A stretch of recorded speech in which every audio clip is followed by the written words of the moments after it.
So today we're going to be looking at how to draw a cube two-dimensionally so that we can create this one for our OpArt project this week. So if you look at this, we have a cube, and a cube is 6 sides. We have 1, 2, 3, 4, 5, and 6.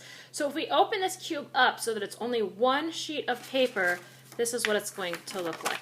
Okay? You're going to have 1, 2, 3, 4, 5, 6 squares that you're going to be working with. And it has this nice cross pattern. Because it's a cube, that means every side is the same measurement. And with our 12 by 18 paper that we're going to be working with, that means each of these squares is a 4-inch by 4-inch square. So let's take a look at how we're going to draw that on our paper today to make sure everything stays parallel to one another. They don't get at funny crooked angles so that it doesn't fit as a cube, and how I keep it exactly 4 inches by 4 inches. We're going to need a 12 by 18 sheet of paper. You're going to need an eraser on top of your pencil in case you need to fix a mistake, and you're going to need a 12-inch ruler today, and then a pair of scissors. Let's get started. We need to be equal. So if we have 12 inches across our paper, if we divide that by 3, because we're going to start with 3 squares across for our cube, we're going to get 4 inches each. So we're going to want to line up our 0 mark right here. You can see it, there's a little line there. You have to be careful when we're using rulers. A lot of kids think we start at the edge of the ruler to the edge of the paper, but if you notice, there's a gap here. They haven't started actually measuring anything yet. So you need to make sure that that little line is on the edge of your paper and that it's pretty parallel on this side. We don't want it to be at an angle. We want it to be pretty much the same distance across here. So I'm going to check underneath, line it up, and I'm going to find my 4-inch mark and just put a little dash. And then I'm going to go 4 more inches over, which would put me at the 8-inch mark, and I'm going to put a little dash. Then I'm going to come down about a hand width from the edge of my paper with my ruler, line up that 0 line again, and I'm going to put another little mark at the 4 and another little mark at the 8. This is going to help set up our cube and our squares so that they're perfectly lined up on our paper. Go ahead and try that. Okay, good. You should have 4 marks up here that are parallel to each other. So if we turn our ruler this direction and we make sure we line it up with our first mark right here and our second mark, I know that these are now going to be equally parallel to my edge of my paper this way in a straight line.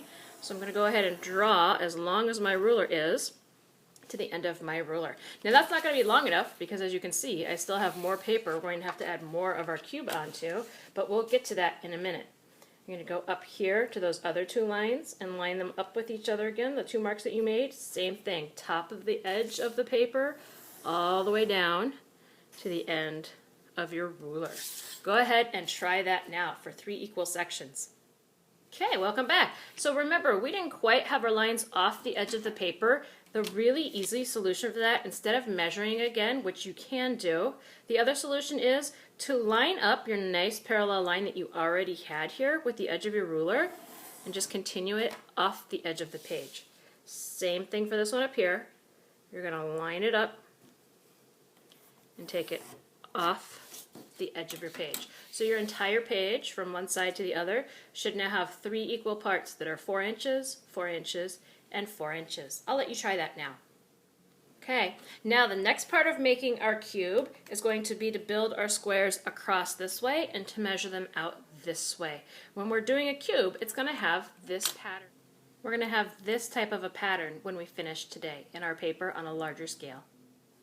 So when we start measuring out the next section, we're going to do it by 4 inches off the end of the paper. So I'm going to line up on my line where I already have drawn, my 0 on the edge, my line across the edge of my ruler, and I'm going to make my tick marks again at 4 inches, 8 inches, 12 inches.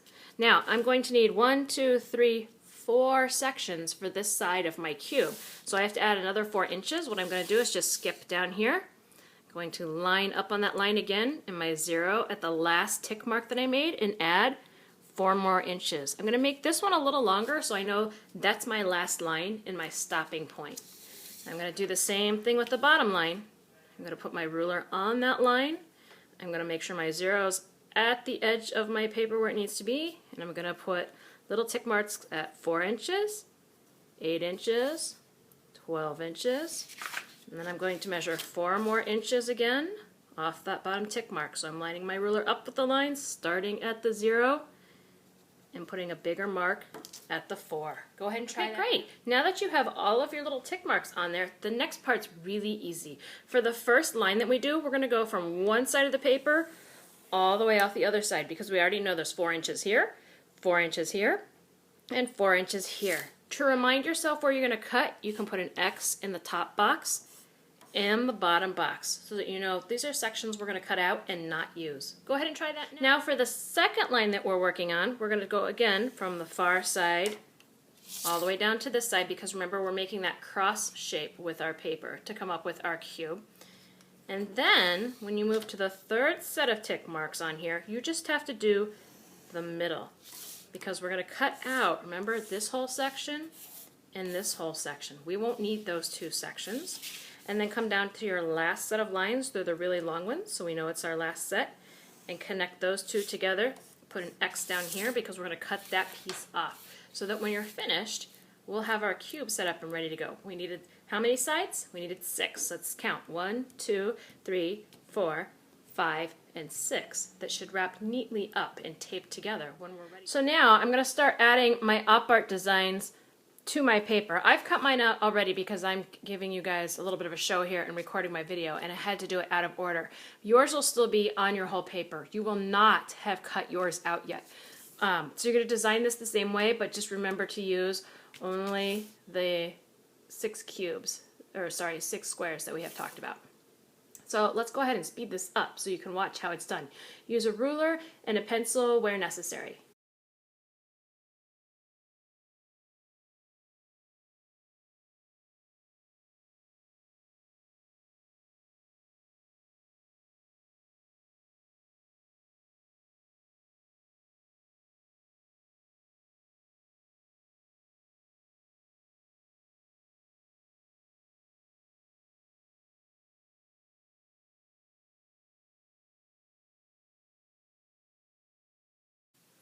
After you have all 6 of your squares done and they each have an optical illusion in them, a piece of OpArt, then you can move on to colored markers to work on filling them in.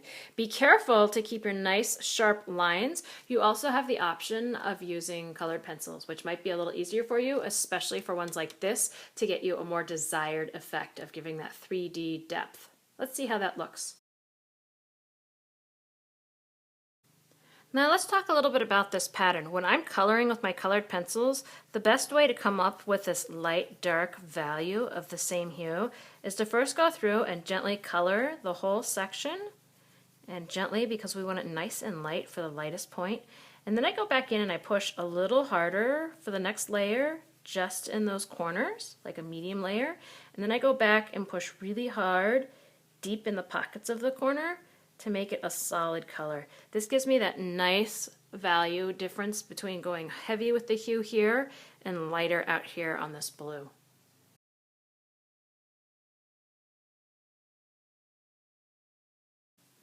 Now, like we talked about in the beginning of this unit, we want to make sure we're using complementary colors. So the complementary color of blue, that's the opposite color on the color wheel, is going to be orange. So I'm going to fill in the lines in between the blue with the orange.